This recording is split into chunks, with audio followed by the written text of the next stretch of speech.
While Suffocation was out of the technical death metal scene around this time, a new band came in, rose up, and took charge.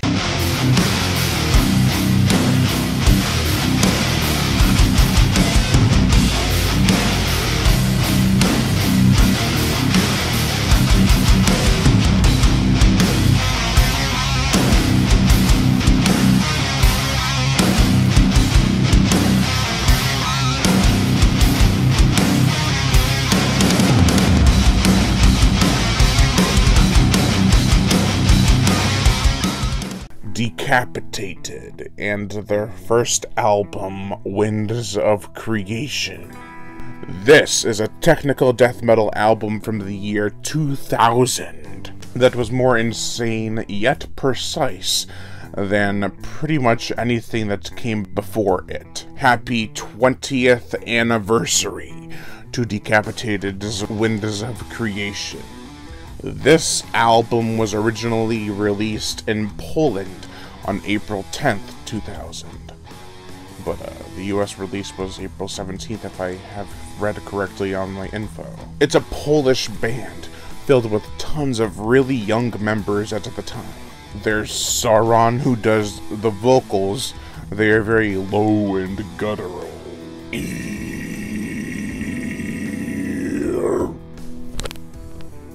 I love his low guttural vocals. They sound so raw and brutal AF. Then there is Vogue on guitars. This man can riff. I mean, holy crap. The riffage in this album is insanity to the 10th degree. Or however many degrees you want to have it be. It's still high up there. Let's say 100 degrees. Martin plays the bass, and you can definitely tell there's some heavy slammage going on there. Vitek plays the drums, and he actually passed away very shortly after, I believe, the third album. Yeah, he inspired countless drummers who I've seen comments of people who were listening to the song on YouTube, and like, this guy inspired me to play the drums, and his drumming is amazing. He died in an automobile accident where a few other band members were injured severely, but he was the only one who actually died. Rest in peace. But Vitek is an amazing drummer, as I said. He is so fast and very powerful. You can feel the amount of energy he's putting into these drums, but you can't replicate it. He goes so fast, but it's not light pedaling, it's hard pedaling. Like, it's not tap tap tap, it's very heavy stuff. And believe it or not, Vitek was 12 years old when he joined Decapitated with his brother Vogue, who was, I believe, 16 at the time. As well, I mean, I think Sauron was 16 as well, or maybe it was Martin, but I know that Vogue was 16. So, varying ages, but they were all very young. This is technical death metal heaviness. Like, they were at the top of the world in terms of the death metal scene at the time of this album's release. They were just hitting all the right notes. People were like, oh, technical death metal stinks, or we love technical death metal, but nothing really good since Suffocation has come out. And then Decapitated happened. Wow.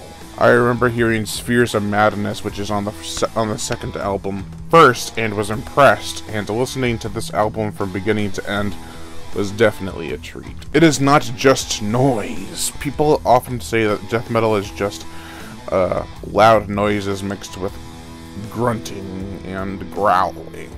But there's precision needed to make that kind of music. It's not just, oh, we're just gonna make some noise and pass it off as music. No, there's a lot of effort put into death metal. It's like that you have these pop songs that are at the top of the charts, but they have like 6 different songwriters and a whole studio backing their album to make them sound good. Death metal is more underground, hardcore, and it takes a lot of effort to make it sound at least passable to the average listener. Because if you didn't, you would just have static, like, whole wall of sound that makes no sense.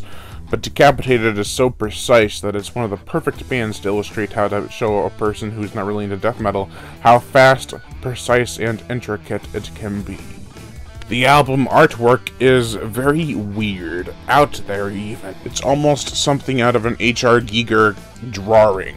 The artwork was done by Jacek Wisniewski, who's also done death metal album covers for bands such as Vader, God of Dethroned, Incantation, which I can really see. So what are my negatives for this album? Well, the instrumental song, Dance Macabre. If you watched my Iron Maiden review, I said I don't really care for instrumental music, but that one song on that album, Transylvania, was really, really good. This one has Dance Macabre, and I don't think it fits. Like, it tries to build up to the next song, but it comes off as kind of fun and carnival, like a dark carnival-like atmosphere. Then it leads into their cover of Mandatory Suicide by Slayer, which was really cool. But Dance Macabre was just too slow, and it really didn't fit, because on most albums you want to have a chance to breathe, but with this one you're just so energetic after the first, 6 or 7 songs that you just want to keep going, and then when you have the chance to breathe, you got one more song to go, and you're like, whew. Wow, well, I'm underwhelmed. This is one of those exceptions where the whole album should have been fast. My favorite songs would have to be Blessed, The First Damned, The Eyes of Horus, and 9 Steps. All the songs are pretty good though. Even Dance Macabre has some interesting parts to it. So what did I think of Decapitated's Windows of Creation? I love this album. If you want a break from suffocation, which I don't know why you would, Decapitated is a good substitute for that technical death metal urge and need. It is one of the best examples of how the 2000s were not a terrible time for death metal. In fact, most songs that were in the 90s and 2000s that's kind of didn't really flourish and expand were thrash metal, heavy metal, but Decapitated and other death metal really showed up in their prime from the 90s to the 2000s until today. It hasn't really aged poorly, it just depends on what you were listening to. So yeah, I highly recommend this album. Overall, I give Decapitated's Windows of Creation a 3.5 out of 5. Now, if you have this album or the other, I believe next 3, do not get rid of them unless you don't like them, because they are highly sought after. They are rare albums and expensive to boot. I was lucky enough to find this and the second album at a record store a long time ago, and I bet they would be selling for a lot more money now than when I found them back then. So yeah, hold on to them. Thank you all for watching, and Liam Brian Gatto, the horror show host. Make sure to like, comment on, as well as share this video.